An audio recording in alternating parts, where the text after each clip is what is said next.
বর্তমানে আমরা সবাই একটা স্পেশাল ড্রাগে অ্যাডিক্টেড। অবাক হচ্ছেন? ভিডিওটি শেষ পর্যন্ত দেখুন এবং আপনি আবিষ্কার করবেন আপনি কোন ড্রাগটিতে অ্যাডিক্টেড। হেরোইন নামে একটা ড্রাগ আছে যেটা আমরা অলমোস্ট সবাই এটা নাম শুনেছি এবং আমরা এটাও জানি এই ড্রাগে যখন কেউ অ্যাডিক্টেড হয় সেটা থেকে পরিত্রাণ পাওয়া অনেকটা near to impossible, very very difficult, এবং অনেকে হয়তোবা এটা থেকে কোনোদিনই আর পরিত্রাণ পান না। বাট কেউ যদি এটা থেকে পরিত্রাণ পেতে চায় তার স্ট্রং ডিটারমিনেশন থাকতে হবে, স্ট্রং মাইন্ডসেট থাকতে হবে, মনোবল, শক্ত মনোবল থাকতে হবে, তাহলে এটা পসিবল। এটার যে ছাড়ার যে প্রসেস, এই প্রসেসটাই অনেক ডিফিকাল্ট। এর জন্যই কিন্তু যারা হেরোইনে অ্যাডিক্টেড হন তারা সহজে এই অ্যাডিকশন থেকে বের হয়ে আসতে পারেন না।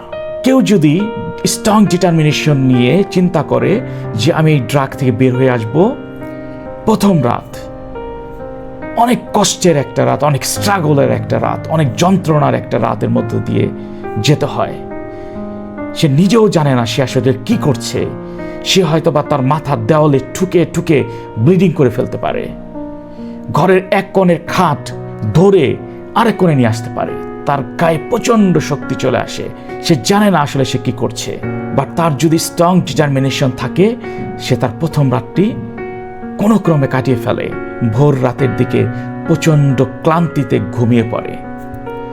সারাদিন ঘুমানোর পর যখন দ্বিতীয় রাতটি শুরু হয়, প্রথম রাতের থেকে স্ট্রাগল একটু কম থাকে, বাট খুব একটা কম না, অনেক স্ট্রাগল থাকে। একই ধরনের অ্যাক্টিভিটি সে করতে থাকে রাতের মধ্যে। প্রথম রাত, দ্বিতীয় রাত, এবার তৃতীয় রাতের কথা বলি। তৃতীয় রাতটা প্রথম দুটো রাতের থেকে অনেক স্ট্রাগল কম, বাট তৃতীয় রাতটা যদি কোনো রকমে কাটিয়ে ফেলতে পারে, মিন্স কনজিকিউটিভলি 3 নাইটস যদি সে কাটিয়ে উঠতে পারে, চতুর্থ রাতে গিয়ে সে একটা নর্মাল মানুষের মতো হয়ে যায়। বাট এই 3টা রাত কিন্তু অনেক স্ট্রাগলের একটা রাত। এই 3টা রাতের মধ্যে কি কি ঘটনা ঘটতে পারে? প্রথম রাতে স্ট্রাগল করার পরে দ্বিতীয় দিন থেকে কিন্তু অনেকে হিরোইন নিতে শুরু করতে পারে। দ্বিতীয় রাত স্ট্রাগল করার পরে তৃতীয় দিন থেকেও কিন্তু আবার হিরোইন নেওয়া শুরু করতে পারে। সো আমি বলবো যেটা একটা very very difficult process, but কেউ যদি স্ট্রং ডিটারমিনেশন নিয়ে এই প্রসেসটাকে ফলো করে শেষ করতে পারে, তারপর হিরোইন থেকে মুক্ত হয়ে সে একটা নর্মাল লাইফে চলে আসে। Now come to the point, come to the main story. আমি গল্পের শুরুতেই বলেছিলাম আমরা সবাই একটা স্পেশাল ড্রাগে অ্যাডিক্টেড, সেটা হচ্ছে ডিজিটাল ড্রাগ। এই ড্রাগটি ফেসবুকে অ্যাভেলেবেল, ইউটিউবে অ্যাভেলেবেল, অ্যান্ড ইনস্টাগ্রামে available. I am talking about non-valuating, entertaining videos, reels and shorts. আপনি যখন একটি ভিডিও দেখতে শুরু করবেন আপনি খুব মজা পেয়ে যাবেন, আপনি আরেকটা ভিডিও শুরু করবেন। That means you are putting the second dose of drug in your body. Then it comes the third number of video. That means you are putting the third dose of drug in your body.